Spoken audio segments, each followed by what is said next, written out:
de signer, l'association Transition Pro, une convention avec l'opérateur CIBC, l'opérateur des conseillers en évolution professionnelle qui officie en Occitanie. Notre objectif en signant cette convention de partenariat est de renforcer l'efficacité de nos actions respectives en favorisant l'orientation et l'information réciproque des publics.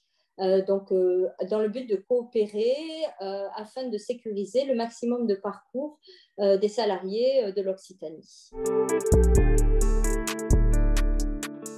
L'important pour les bénéficiaires, c'est que ce soit complètement transparent, que ce soit coordonné et qu'ils n'aient pas l'impression d'être baladés d'un service à l'autre. C'est très désagréable quand on fait des démarches d'avoir l'impression qu'on s'est adressé au mauvais service, de ne pas avoir la bonne information. Et donc, en fait, cette convention, elle permet aussi de réguler justement à quel moment on va s'adresser à quel interlocuteur et quel interlocuteur est en capacité de délivrer quel type d'information. Ça permet de préciser aussi tout ça.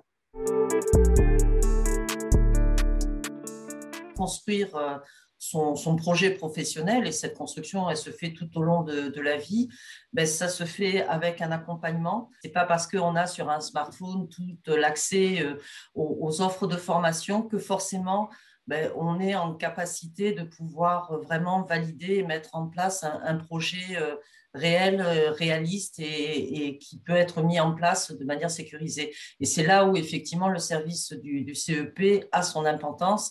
Et je tiens vraiment à le rappeler. Et c'est là où, effectivement, les partenaires sociaux, que ce soit les organisations patronales ou les organisations salariales, se sont battus pour vraiment garder ce service qui est vraiment, je dirais, indispensable pour vraiment monter son projet en toute sérénité. Alors, le conseil en évolution professionnelle, première chose, c'est un service gratuit, accessible à tous.